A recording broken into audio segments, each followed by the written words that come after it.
Hello, everybody in the chess world, and I think this is going to be my favorite section, at least for the moment, because we're going to talk about breaking dogmas in chess.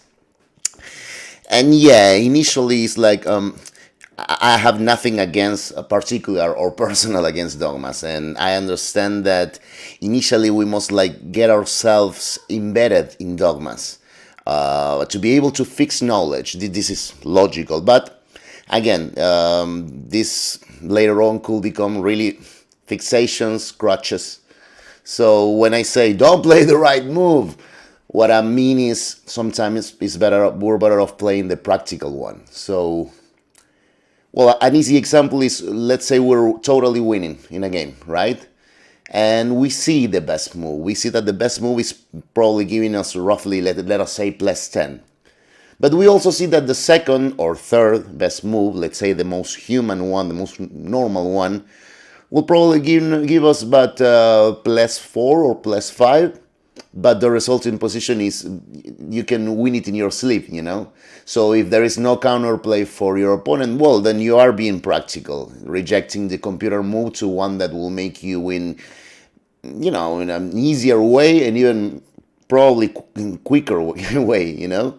So, okay, sometimes it has to do with a tournament situation, and this is the case because, okay, here I was white. I'm going to show a game. Okay, as usual, no names, as my opponent might not want to be mentioned, but it was my opponent pretty strong, probably the same strength as myself.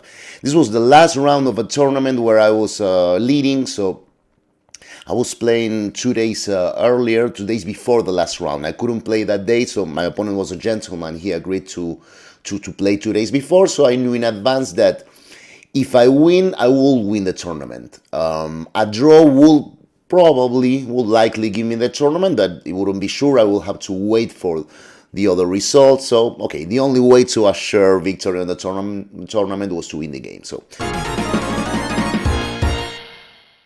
with that in mind, let us check the game. I was white. I played d4. First 7 or 8 moves, I'll pass them quickly. e3, e6, bishop d3, b6, knight b2, bishop b7, castles, bishop e7, c3. Okay, so yeah, as I'm marking with the arrows and the colors, okay, usually I will probably play with c4 and knight on c3 more than c3 and knight b2. But I had this teacher on those days who recommended this call system for me. And I was doing good. That was, yeah, I was leading the tournament. You know, I had been playing this call line through the tournament with good results. I decided, okay, I'll take it as well for the last decisive round. So d5, my opponent is playing super normal and correct, grabbing the center, you know, has almost more space than myself in a way.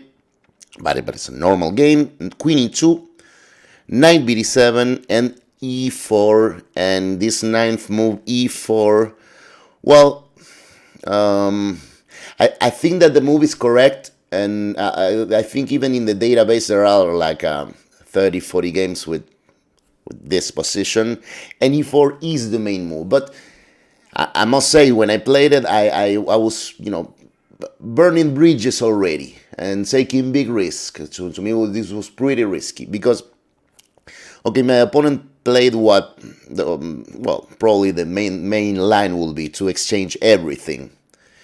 And you'll see what I mean when I say that it was risky. Okay, here normally we will probably see some knight f6, queen e2. This is classical. But castles, rook d1 first, knight f6, queen e2. And okay, let us stop a little bit here. So when I said that it was risky, yeah, I have done the central pawn break, and I have done it before developing this bishop. So that will be like the positive things about e4. I've opened up the position.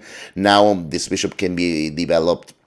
But I gave my good bishop. This is the main problem with the move e4, you know. It involves giving up this good bishop for what, well, will be black's bad bishop, if you will. It's not a bad bishop, but yeah, it is the one, yeah, going against his own pawns. So Again, in this position, what do I have here? Well, what I have already is that any ending is awful for me. I have bad bishop against good bishop, and black can always play c takes d4 whenever they want, and I'll answer c takes d4 in general probably. So yeah, when that happens, all I'll have will be like an isolated pawn here, and this bad bishop against good bishop situation. I mean, that is the truth. I won't be able, in calculation, I won't be able to accept lines where we might exchange queens, for example. So yeah, again, any ending is even worse for me. There's a risk involved. At the same time, I was planning to place my pieces in really attacking, squares if possible. So, okay, let us continue. So queen c7, correct. My opponent played pretty good game. Bishop g5 here. Well, yeah, we could say like this is like the most aggressive square for the bishop, but yeah, it's pretty obvious. Rook 88, and here I play 95, which again I was trying to play aggressively because I guess more natural, not more logical, but yeah, more natural would have been to play rook ac1, developing the last piece.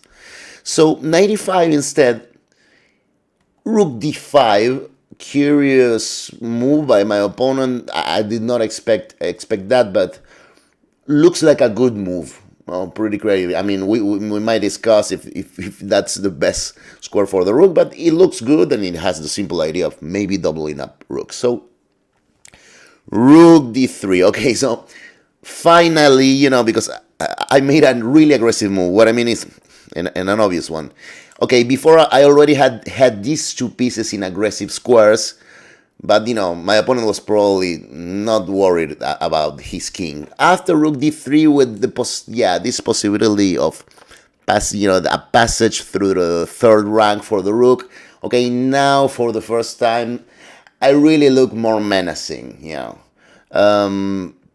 H6, bishop h4. So yeah, I think maybe my opponent saw the same thing as myself. Like, okay, rook d3. This is already a different thing. So he played c takes d4, and well, I recaptured c takes d4, and it's funny, before I was like kind of advertising, the c takes d4 for black, because as I said, isolated pawn, good bishop against bad bishop, but I think probably my opponent did this in the worst possible moment, because now the c3 square has been vacated, and that's going to belong to my rook. And furthermore, before when I said that in this position I could have played rook ac1, simple development, and I played 95 instead. Well, now it's like in the current position, now that's just justified, because yeah, along with this rook c3, I'm just going to get the c6 square. So yeah, for the first time we're going to see a considerable objective advantage for me. Rook fd8, pretty logical, but yeah, rook c3, just okay, taking the c6 square. Queen b7, knight c6, super normal so far. And here my opponent play another move that is not the best. It's a pretty understandable mistake. Okay, correct move apparently was something like rook e8, which, well, might be slightly sad now. Yeah, his rooks aren't connected, so you wonder what is that rook doing on d5. But, so he played rook a6, and again I think I think I know why he played this. What I think is that he assumed that I will take the bishop on e7, right? So he probably, from this position, he thought, okay, this knight is going to disappear, this bishop is going to disappear, my queen is going to be here. I think he thought that. So when that happens, where do I want my d8 rook? And he probably thought, okay, well, let's put it on d6. I still have the strength of the d line and stuff. And he was probably just looking at, this position. He was looking at, okay, knight takes e7, because he was probably thinking, okay, this is his opportunity to take that good bishop, when he already gave the good light square bishop in the opening. I think that's what he was expecting. But yeah, after rook a d6, I didn't take it. I just play rook ac1, which is much stronger, because the c file is quite important. It's well, these two squares are pretty tender here. I'd say mostly c7. So yeah, it was here. He started to really look worried, like in his face, in his gestures, and he thought for a long time. He ended up, doing something pretty drastic. Okay, he played rook takes e6. This is a clear mistake, but again, an understandable one, because he was facing a threat that it was, well, I will say hard to stop. I think it is possible to stop it, but let us play a nothing move for black here to show you the threat. So, a6, like a whatever move. I always had this bishop g3, which will win the exchange immediately. So yeah, he was probably already regretting putting that rook on d6, because yes, here rook d7 will be the only move, and after knight e5, again, I just want an exchange. You cannot even go away, because rook d8, rook c7. I mean, I'm on the queen and the bishop.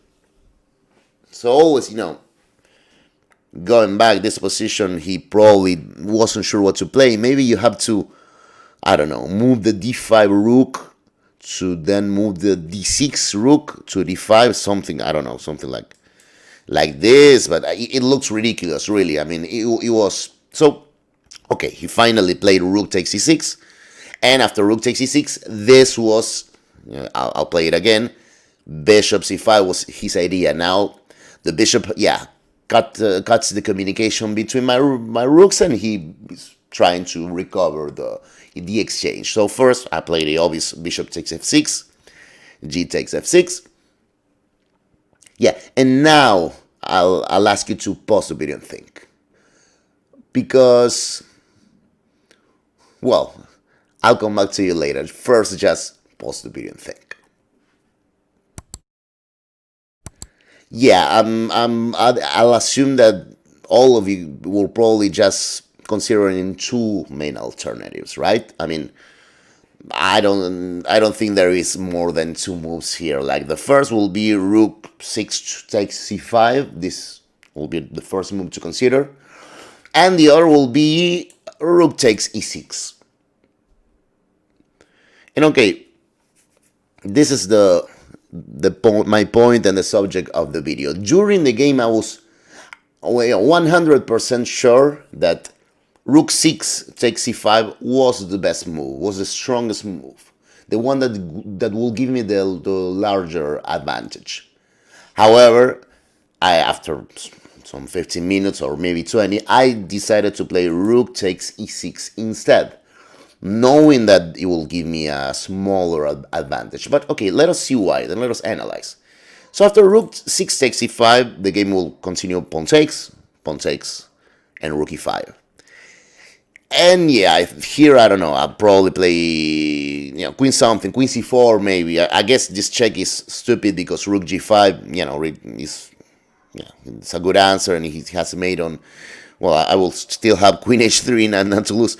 But what I mean is, okay, let us go back here again, maybe, yeah, queen c4, queen something. And yeah, I knew this will be a really large advantage. I had this past really strong c pawn and everything. But it is an ending of rook and queen against rook and queen, right? There is some more risk. There is some factor of, not being 100% in control. So, well, yeah, my king is going to be safer once I give him some room to breathe, maybe h3, something like that. But still, I could really imagine my opponent having some maybe resources here, because the remaining material is made up of really strong pieces, and the situation with the kings is not quite safe. So instead, I saw that playing what I played, rook takes e6, the continuation, which was the continuation in the game, f takes, queen exchanges, finally taking the bishop, and b takes. And yeah, I mean, look at this position. I was calculating this, and I thought, okay, I'm only a pawn up, right? That's true. But look at the chain of pawns. Like, my opponent has like 4 isolated pawns. I have just 2 islands, pretty healthy.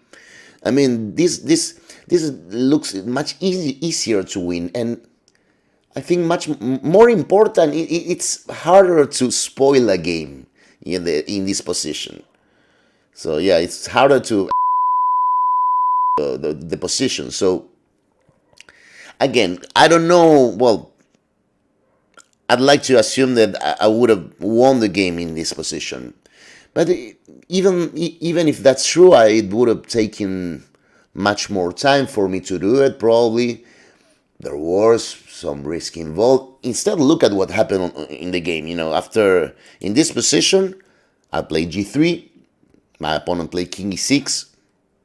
The game followed rook c3, a5, king f1, king d6, king e2. Normal moves. I don't have to do anything. Okay, here a final mistake. I was expecting something like, I don't know, king c6, something like that. He played rook d4, and after rook d3, since, well, now it's just a rook and pawn, king and pawn ending, so he resigned here.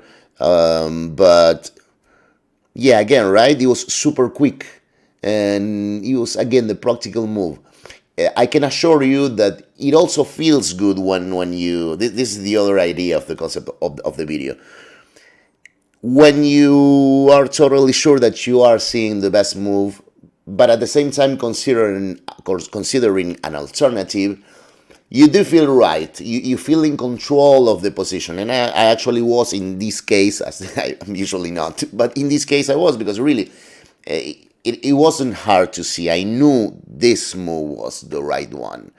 But still, this one gave me the victory in 7 moves, right? So, like that, there's a big difference. We're gonna be seeing some other examples like that, where I will recommend to play the practical move instead of the computer move, or let us say that I'll show games where I did it. It's something that I do considerably often, and I will recommend you to at least consider it for your games, even important tournament games. So thanks a lot for watching, and I'll see you next time.